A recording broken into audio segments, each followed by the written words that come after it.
Hello, everyone. This is Patty Post. Today, I'm your host of the Checkable Health podcast. We have rebranded, everyone. We were the Wellness Essentials podcast. Now we're the Checkable Health podcast, as we are powered by Checkable Medical. But Checkable Health makes more sense because at Checkable Health, we create content that is for mothers that have a core value of health and wellness for themselves and their families.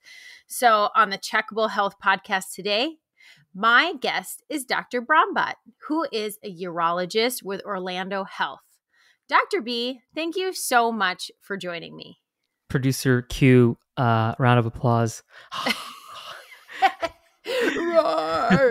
Thank you so much for having me on. I appreciate the opportunity. And if you can't hear me, it's not my fault. It's Patty's fault. This is our take two for, I wish we could have that. That first performance was so good. We had such a great connection. And our goodbyes, it wasn't like a goodbye forever. We actually did have a great connection. So I'm very thankful that you're coming back on the podcast again. Thank you.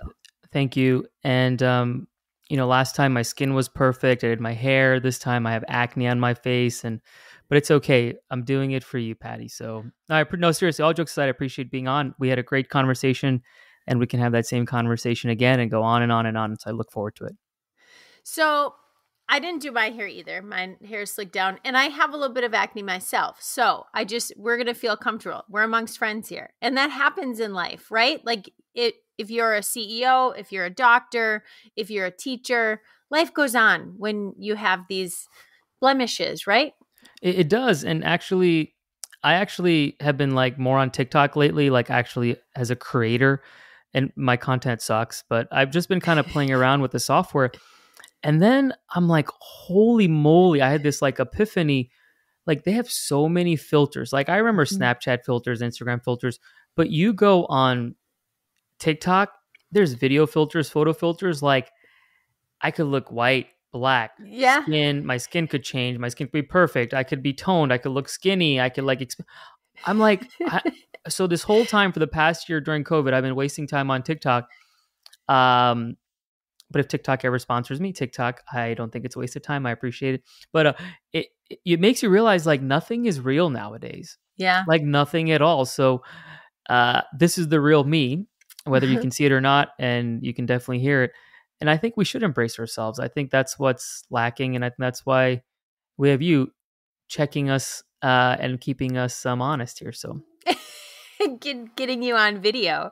I think what everyone in the audience needs to realize is that, everything may be really produced and sound so great and you'll have music. But Patty here is not only an entrepreneur and trying to like change the world with her test and everything else, but she has kids, a dog, and then she has this backdrop that's almost half falling off. But that's the reality is, and I think, it's actually Nurses Week and Healthcare Awareness Week. And, I always try to give all the females that work in my office an extra kudos. Like I don't gender equal. I don't want to get in trouble here, but like, it's amazing how you can be a mother, a wife, and run what you're doing. I barely can run my office, and I'm so it is pretty cool. And I don't think you should edit out. I think you should show your real you, because this stuff, what you do is not easy, but you make it look easy. Well, thank you for saying that. I think with the women, why this podcast have gotten really narrow with my audience of women, mothers specifically, because we do care for our families. We care for ourselves. We care for our husbands. We care for our partners, kids, and a lot of times our parents, which you had mentioned to me that your in-laws are coming. I think that we just naturally, we're gifted as being nurturers. We're inclusive, we're nurturing, we're empathetic. And sometimes it can be a burden that we carry. And I think that it is a blessing to the world that there are women, because we are like that. So I bet the women in your office like rally around you and take care of you. Is that true? They do. They actually do. Like they know when I'm stressed out. They know when I haven't eaten anything. They go get me what I need. They They can control my schedule up ahead. It's pretty amazing. Like I don't want to say babied, but we have such a good mutually beneficial relationship. It truly is amazing. Um, but you know what's also amazing is I'm actually glad we're recording this now because you mentioned we were talking about girl power and I have 3 daughters, so I'm all about it. But you know what's really interesting that really irks me is that Infertility Awareness Week is usually the same week as Mother's Day. Oh, It just kills me. Like you may not know this, but I think in May it's Infertility Awareness Day or Awareness Week, and then you have Mother's Day. And you know, yes, this is geared towards mothers, but you may have people listening that want to be mothers and they're struggling. Like, I actually subspecialize in infertility, the male side of infertility. And I would say like dealing with a couple that has infertility is harder than like diagnosing metastatic cancer in some cases because it's such an emotional journey. But that being said, going back to the whole thing, I know I'm going off on a tangent, but I think this is important to say, going back to the whole thing about what the realities of life are and how social media can really affect you. The first thing I put in my plan with these patients and these couples is get off social media and get off forums and stop reading.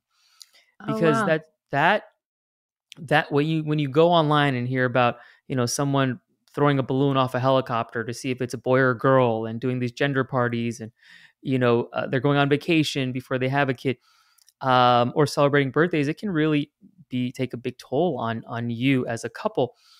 And believe it or not, it's not your age in many cases. It's not your like habits. It's really stress. Stress is one of the top risk factors for infertility, whether it's male or female. And what is the biggest stressor in our life? I would say right now, it's probably what we're looking at with our eyes and swiping with our fingers, which is social media. So I just wanted to kind of, at least do some education with this girl power conversation that I started off, and give you kudos, all the women out there that are trying to become mothers, and all the mothers out there. I think everyone deserves, big kudos. So. Oh, I couldn't agree more. We just had a podcast episode about infertility and the struggles with infertility and what couples go through. And then loss of children. Is this your way of telling me change the topic of conversation because we've already talked about it? No, not at all. I think that it is very important.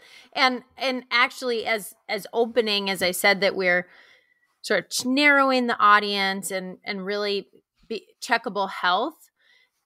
If you cover a subject can be covered a dozen to 212 different ways, right? Especially medically speaking. I mean, you can get very deep and get into medical terminology. And there's a lot of people out there that really want to get that medical terminology. So as we continue to grow this podcast, we aren't going to touch on one subject a single time. We'll touch on it multiple times. And I think hearing it from you as a urologist, hearing that, and as a father and an employer, it really resonates with me because topics shouldn't just be covered once. And the content that we're creating, I want people to take their walk for 45 minutes and hear from a physician or a clinician or subject matter expert on something of their health that they didn't know prior to listening to it. It's entertaining, but more educational. So in this case, like for the women out there, going and getting an evaluation for infertility is extremely difficult. It's kind of like, where do I go? So you as a female may, be trying, and then you go to your gynecologist or obstetrician. And then from there, you may have to go to a specialist. Usually the dude is like the last person that's like looked at. Yeah. But the reality is 50% of infertility is male factor related. And 50% is female factor related. And so what's really changed in my field is a lot of the stuff that we do on dudes when they initially come see us, some of it's actually now in your own hands. So, and I got reminded of this because what you're trying to do, you're trying to do a home test that you can make healthcare more accessible for kids and families. In the same way, we can actually make your guy's fertility status much more accessible and in your hands. No pun intended here, because I'm going to tell you what I'm talking about. So you can actually check a full semen analysis. So when we see a couple for infertility, I just deal with the guys, if a guy has a problem. And if he doesn't have a problem or we don't know what's going on, we try to discover it. But he comes in, we get a history of physical. If he's smoking weed, we tell him to stop. If he's smoking, we tell him to stop. If he's overweight, we tell him to, exercise. But then we get into nitty gritty. So we check the testicles, and then we'll order some labs where we check hormones and testosterone. But the biggest thing that we do is a semen analysis. Mm-hmm. And that's where we actually take the entire ejaculate and look for sperm counts. And there's all these details that we look at. That used to be miserable to do. You have to go to a lab, and you're usually put in a toilet somewhere, sometimes a shared toilet, and you got to go and wank off without lube or anything. And then you got to rush that thing. But that's actually changed now, and I'm not paid by this company. I just think it's pretty cool what they're doing, similar to what you're doing, is at-home semen analysis tests. They used to be like a gimmick, but there's a research article that came out in a big name journal of urology where they said that this at-home test is one of the first tests that is probably just as good as what you would do in my office. Wow. And that you can just buy online on your own. I think it's called meetfellow.com or meetfellow. You can just Google it. I don't know the exact thing, but it's been a game changer. My compliance rate with my patients, because I just tell them, hey, just do it at home, has skyrocketed up. But you can actually do that. If you're like, hey, you know what? We haven't started yet, but hey, let's just check. Or if you have a concern, you can do that. And then your labs, you can actually just get your primary care doctor to do it when he's seeing them and, get the routine stuff. So you can kind of do the basic stuff on your own. And a lot of couples don't realize that. And that's where the fertility part gets delayed. And then you go from being 30 to 35 to 36 and then realizing, yo, dude, his swimmers aren't swimming. Right. But you can start doing that early. And that's just a little tip sharing to avoid any, hopefully, frustrations for you guys if you're trying to conceive. And emotionally for the female, we carry that burden of the infertility, like, oh, it's me, I'm not. And then you get all of the ovulation tests and you're balancing your Patty, hormones. I'm going to stop right there. Those ovulation tests are I don't want to say anything because I don't want to get yelled at, but they're horrible. Yes, you can measure and see when you're most fertile. Today I saw two couples with infertility. One of them, they only have sex for 3 days, a whole month. Oh, geez. Right around that peak. And I'm like, dude, you should still be doing it. So what I tell my couples is screw the ovulation thing and just do it every other day. And my dudes are like, yeah, yes. Did you hear that? We do it 3 times a day. No, but we often, it becomes like a chore. It's just so sad because you're going to be spending thousands of dollars. Yeah. And if you got to do all these hormones and testing, you're going to be putting all these chemicals inside of you. And all you got to do is enjoy each other's company every other day. Don't try to be so perfect with the statistic. So yes, these ovulation tests and apps, they're great. If you're doing it, great. But man, don't forget about each other and why you guys are together. Right. It's not about having a baby. It's about that intimacy and that relationship. And so enjoy it, Right. Enjoy it. Get bang for your buck, as I say. Yeah. That's going to be edited out. There's so many, what was the one that you said, screw that when you started this? Exactly. You should be screwing more. If you want to get pregnant, right? And it shouldn't be so stressful. So with that said of a urologist, let's stop for a second because some people might not have ever seen a urologist. Why would, and I'll back it up another step. I'm actually having you on because as a wife, I have to do the encouragement and sometimes even the calling for doctor's appointments, or I have someone that lovely works for me and sometimes she makes embarrassing appointments for my family, but that is I feel like it's my role. So for my husband, we're looking for a new doctor for him. I'll set up appointments for him. You need to go do this. And then he just goes. Yeah. And he doesn't set anything up for himself. And I would like to hear about, one, what your view is on the frequency that a male should be seen by their physician. And two, when do you see a urologist? Because it's a specialty. And what does a urologist do? So first, the myths. Urologists only take care of men. No. I would say my practice is about 70% men, 30% females. Second myth, is that we only take care of old dudes that can't remember half the stuff they're doing. That is not true. Like I see everyone from 18 to 100. The third myth is that you have to always see a primary care doctor first to see a urologist. I'm going to be careful on kind of demystifying that myth. You should always have a primary care doctor first. That is like your quarterback or like your coach that navigates everything. We are a subspecialty, but I'm actually seeing more and more, especially young millennial men, kind of just bypass the whole system and come see me directly. And then they want me to like do all this screening testing. And a lot of, I think some doctors like me won't accept them, but I just say, okay, listen, if we have an opening, let's take them. And then I'll do the routine urology stuff they're concerned about, but I will stress to them the need for a primary care doctor. And I will actually on their follow-up notes notate that that's part of the plan is they have to commit to getting a primary care doctor. So I kind of use it as a way to, yes, get them what they need from a urology standpoint. Usually it's some candy like Viagra, Cialis,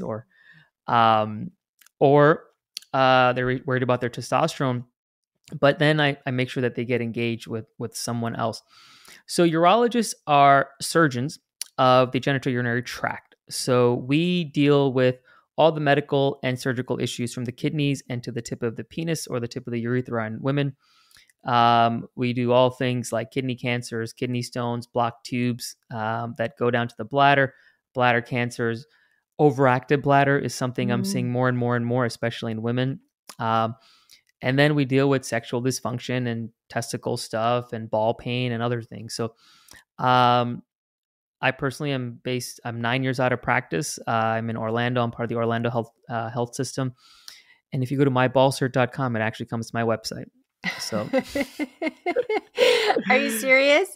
Yeah, I own about like 300 domain names that all get filtered. And you'd be surprised. Like people aren't looking for urologist in Orlando. Yeah. They're like, man, myballcert.com. Or yeah, I have some other raunchy ones, which I'm not going to say, but hey, it brings the people in.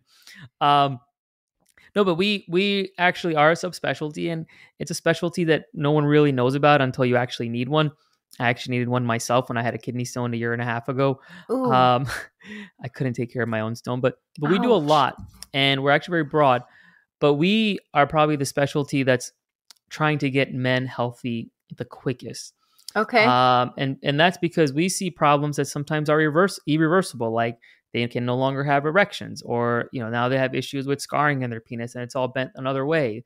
So there's a lot of things that like sounds that could have awful. been. Yeah. What is that called? It's called Peyronie's disease. That's abnormal curvature of the penis. And the company that has a product that we like inject into the scar to open it up has a really cool marketing campaign. It's with a carrot and like a bent carrot.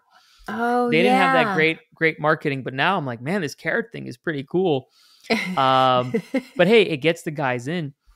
But we do a lot, and we've become kind of like the advocates for men because we have opportunities to engage men way more than other people or other specialties may.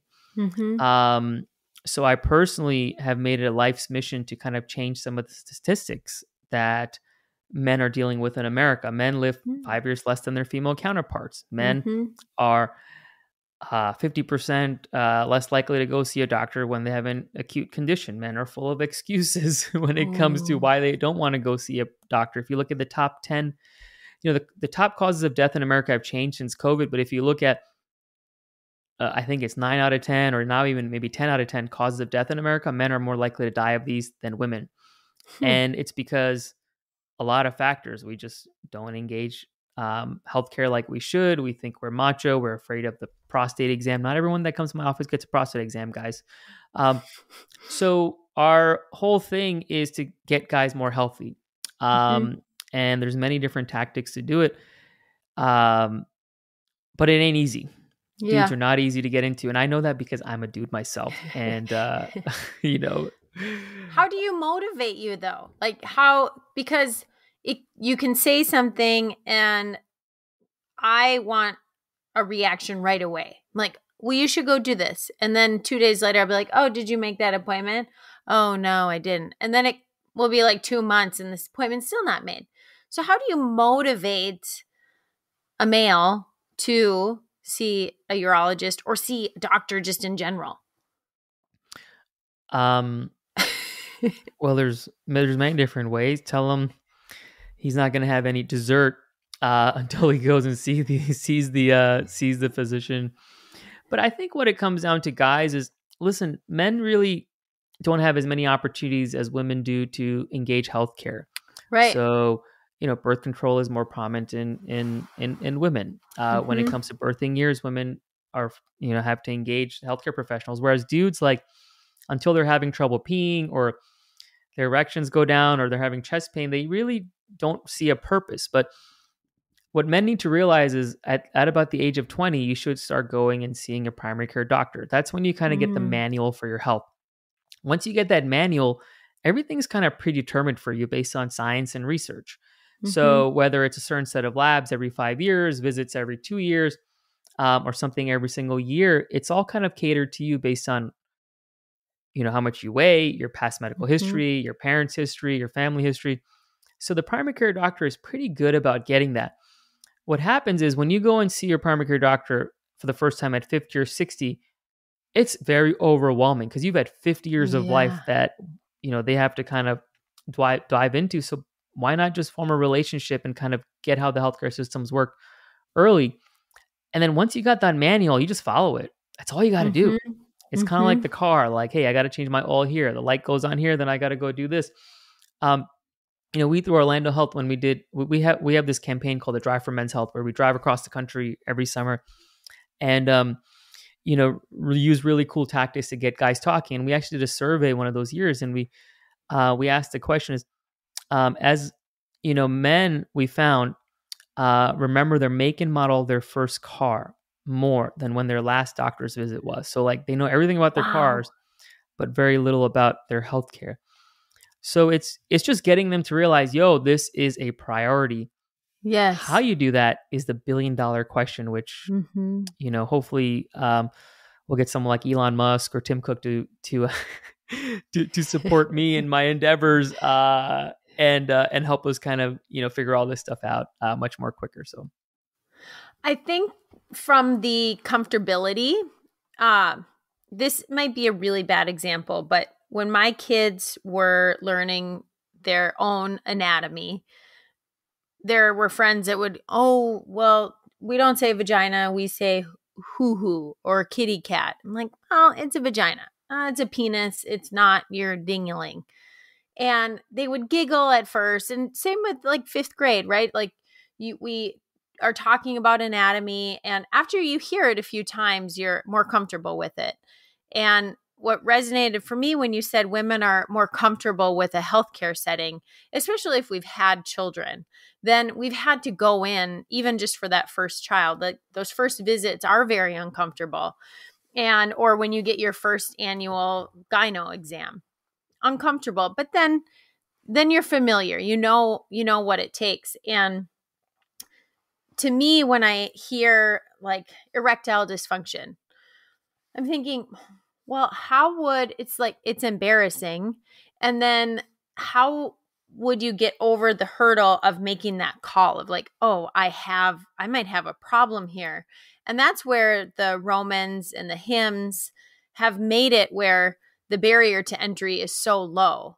But I'm curious of what your opinion is on that, because it might not just be erectile dysfunction. There could be something that's causing that erectile dysfunction. And it's important to get into your uncomfortable zone and actually go in and see a physician if something is happening. Yeah. So, kudos to HIMSS and Get Roman, all these companies, they really did open up access to kind of taboo medications and topics and treatments for the mass audiences. So definitely kudos to them. But at the same time, these are for-profit entities, right? So you go online, you fill out a questionnaire, and if you really know what you want, you can kind of fill it out in a certain way. Then you quickly get an evaluation, and then you get your drugs. And usually in these things, it's more more of like a subscription model. So you got to get 3 months supply. Where like a Cialis is going to cost you $4 a pill, whereas you can go to your local grocery store using GoodRx Yay, GoodRx, sponsor us.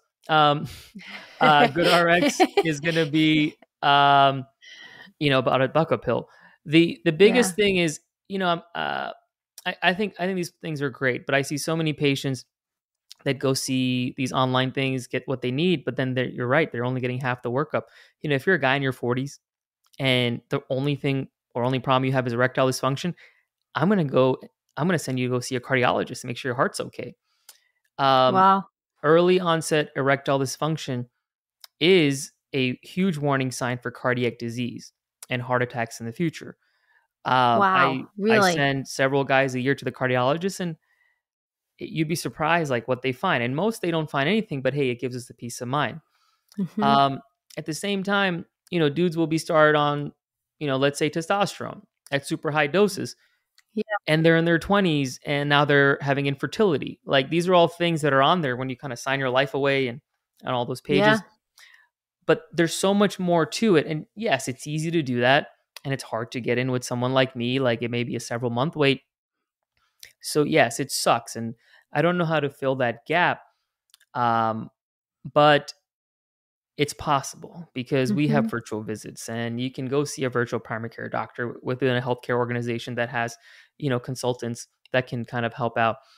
I think it's kind of like when it comes to your body, you can pick any car you want. Mm-hmm. I'm not going to name any brands, but you can get the top of the line sports car to take Mm-hmm. care of you and drive you around, or you can just go for the golf cart. And I think when we take Mm-hmm. these easy ways out, like the golf cart may be great, but it's not going to get you to your final destination. So I think this is one where even if it sucks and you got to suck it up, go and engage in a system that you're comfortable with, number one. And there's lots of ways to make it comfortable for you. Like we'll go Mm-hmm. into that either now or a different way. But go into the best first, Mm-hmm. where you're gonna have tons of resources open to you, and to get evaluated. Going to the best first, did you say? Yeah, I would say like go in. If you have to wait a little bit to see a primary care doctor that's Mm-hmm. legit, just wait. Yeah. And get in there. Like, don't just try to take the golf cart mentality where you just go online and quickly get whatever you need based on symptoms. Mm-hmm. Don't focus on the symptom. Focus on you and your entire Mm-hmm. body. I think that's essential. Uh, so it's worth the wait because you only get one body. Mm-hmm. I just had this conversation with my son. So I have two boys, 18 and 16. And I'm not sure if you've heard this from guys that age, but they really think that steroids isn't a big deal. And they want to get big and have big muscles and be studly for when they get older. Or, right now they do. And I say there are repercussions in doing that. And I'm wondering if you can elaborate on that. I've been fortunate where I haven't had to deal with getting, kids off of this stuff. I mean, I have heard stories of people being on them and with their kid. And, some of the stories are pretty sad. It's kind of like you got this peer pressure to like be the best sports Right. athlete. And then, you want to appease your coach and you want that cheerleader to look at you. Mm-hmm. Um, I think as a kid, if you're taking steroids, that's one of the stupidest things you can do. I'd have no other way to describe it. Is it a defect on the part of you as a parent? No. I mean, because sometimes you don't even know what's going on. But I think this is where it's essential as we go out, just a quick tangent. You got to have open communication with your kids day one. So Mm-hmm. as you mentioned, like, I'm just going to use the words that they are there. Mm-hmm. Um, and make sure that their biggest confidant is not, some girl, or we have to be, equal here, or a guy Mm-hmm. that, they may Mm-hmm. have a crush on, that it's always you. Yeah. Steroids, yes, you can get those gains. But those are not everlasting gains. Once you stop, they're gone. But once you stop, you may have caused yourself infertility. You may have Oh. increase your risk of heart attacks and blood clots in the future. Dudes that take steroids without prescriptions and try to get big, they're taking a lot of stuff. And what's really funny is when I tell guys is they just start laughing. I'm going to try not to laugh. When you take steroids or exogenous testosterone, like, yeah, your muscles may get big, but your balls are going to shrink. It's true. It You're going to have really small happens. balls. Yeah, so you may have like, guns that's, where you can say the beach is that way and, you can move your like man boobs left and right, but your balls are going to shrink, man. Like walnuts. So do you want to be known as the guy with the small balls?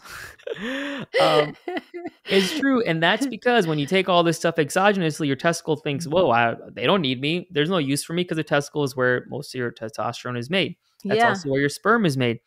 So if you're taking exogenous stuff, then your testicles be like, all right, I don't got to work. And it's going to kind of shrivel up. They get lazy. They get lazy, shrivel up and say bye-bye. The testicle actually in most cases stops producing sperm. Wow. You should not get into the habit of this. Now, what if you're a parent? How are you going to know? There are kind of ways. I'm not an expert at this, but there are ways, because when people are on these things, just anecdotally taking, I can't even speak right now, what you see in adults that are on high dose of testosterone, they may have mood changes. They may be like super irritable. You may be like, yo, dude, you never had acne in your life and now you have crazy acne. Well, acne. You may notice that they're a little bit more swollen, like they have like fluid retention. So there's lots of different things that you can kind of look at. But, I hope kids aren't doing this. And, if they are, then, try to stop it, because it can be very dangerous for them now and in the future. I completely agree. I can't wait until Will Post listens to this and he hears you say that. Who's that? That's my son. How old is he? He's 18. 18? What does he want to do with his life? He's going to be a entrepreneur, finance major, entrepreneurship. You've determined that for him? No, that's what he wants to do. We just went to visit schools. Okay. I actually want him to be like finance, econ. I'm like, don't be an entrepreneur. That's crazy talk, but he wants to, so we'll see.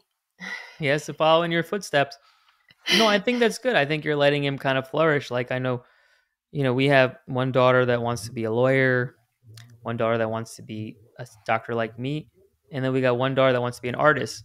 Oh. And so when she first said that to us, me and my wife were like, but we didn't know how to engage that conversation, because, we're thinking like, okay, most of the artists we know, financially, everything else, maybe struggling. But then we and my wife looked at, well, there's lots of artists that are thriving. They're doing better than us. Yeah. So we kind of now encourage it and let them do whatever they want. But, it's hard, I think, being a parent. So I think if he wants to be an entrepreneur, let him be an entrepreneur. Completely. I never thought I was going to be a penis doctor. So, you did. When you were 18, you weren't like, this is what I'm going to pursue. Urology. I didn't even know what urology was until med school. I didn't even know it was a specialty. I personally knew what urology was, but I didn't know what urology was. No, I didn't even know the specialty existed. Because I'm of Indian origin. I was born in New Jersey. Patients think I'm not from America, but I am from America. I was born in New Jersey. New Jersey is a state in the United States of America. I know New Yorkers kind of, don't believe in that, but when I was, most of my family was either cardiologists, like heart doctors, or primary care doctors. So that's all I knew. No, I mean, I didn't even know what urology was, but, throughout med school, you do these rotations, and I fell in love with it. And now I made a career out of it. I just wish my mom could really explain to people what I do, but it's okay. I'm a kidney doctor. I'm like, Mom, I'm a surgeon. But right. I mean, you're in the OR how many days a week? So I am in the OR about 2 days a week, and I'm in the clinic about 2.5 days a week.